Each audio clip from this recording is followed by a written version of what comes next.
gollarga boy uchrashuvlardan kam bo'lmagan bahs o'ylaymizki bizni kutyapti.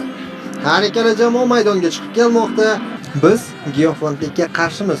Mirjalol Qosimov mana shunday joylashuvni tanlayapti. Surxonda Shaydulov, Jo'rayev qanotlarda ruxsat berilmoqda. Birinchi bo'lib OKMK uchrashuvni boshlab beryapti. Shurtanga imkoniyatni boy berib qo'ydi 1-2. Hozir OKMKda imkoniyat bor. Zarba! Abdurahmonov davom etsa bo'ladi. Oqaroqdan yordam yetib kelmoqda. Uzoqdan yo'llangan zarba. Yuqoridan to'p yetkazilmoqda. Bosh bilan zarba. Ilyosov o'z o'rnida zarba aniq edi. To'pni jamoasi saqlab qoldi. Doston Tursunov o'ng qanotga, Boyonov, Sunnatilla yana Dostonga, Tursunovdan zarba! Ilyosov suhbatni olib boradi. Jiddiy suhbat bo'ladi OKMK futbolchilari.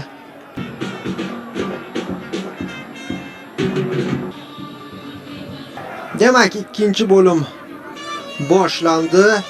OKMK Surxon 0-0. OKMKda ikki markaziy himoyachi. Shu futbolchi Surxonning hujumi o'yindan tashqari holat yo'qmi?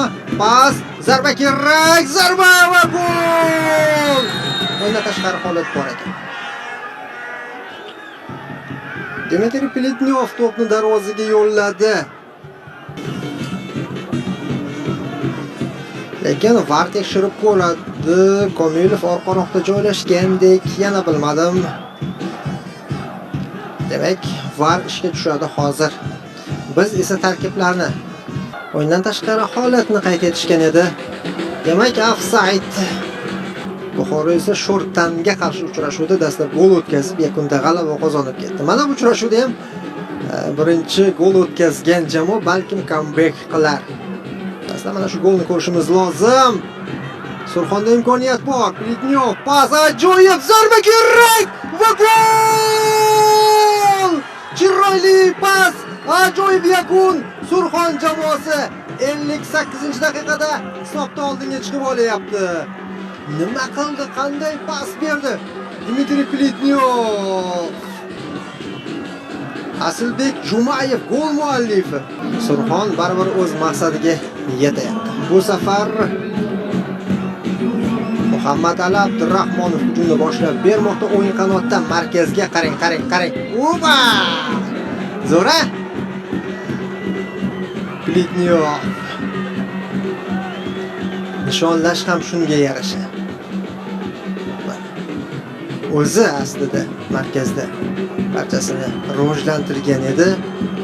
Qabul qildi. Opa! Va Jumayevdan sekingina aqlli, aniq zarba.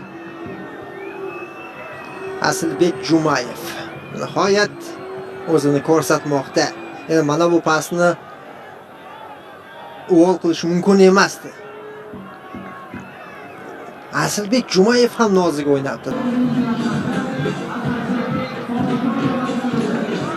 Surxon esa hujumlarni davom ettirmoqda. Asilbek Jumayev pas o'tkazib yubordi darvozabon. Jahongirbek Abdusalomov Muhammad Ali Abdurahmonovga to'pni o'tkaza olmadi. Sobirjonov, Asadbek.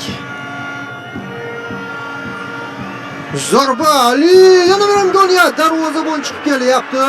Sanchez davom ettiradi. Ahmad Aliyev qanday yuqoridan va bosh bilan zarba G'iyosovdan. Biz esa takroran tomosha qilamiz. Xo'sh. VAR tekshirib ko'radi. Chunki 4-raqamdagi Nodirxon Ne'matxonovning qo'liga to'p tekkandek chindan.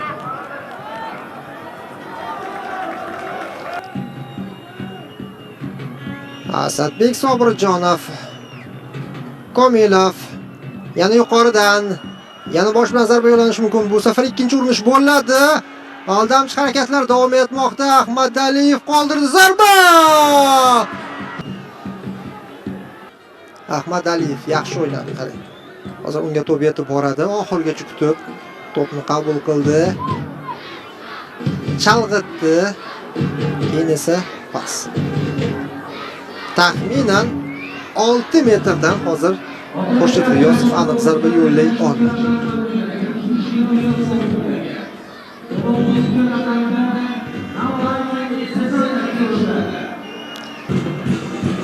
OKMKning hujumi.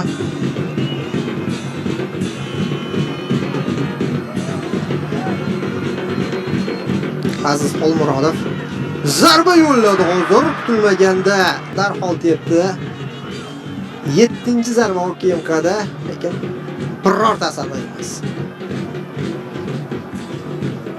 Hozir ancha xavfli, eng xavfli zarbalardan birini ko'ryapmiz mezbonlar ijrosida. Maydon tashqarisiga chiqarib yuborgan yana bir imkoniyat. Ali Abdurahmonov deyarli so'nggi himoyachi rolida. Yana oldingi yuqoridan to'pni yetkazib imkoniyat bor hozir. So'nggi pollada himoyachilar qutqardi Termiz klubini. Oho!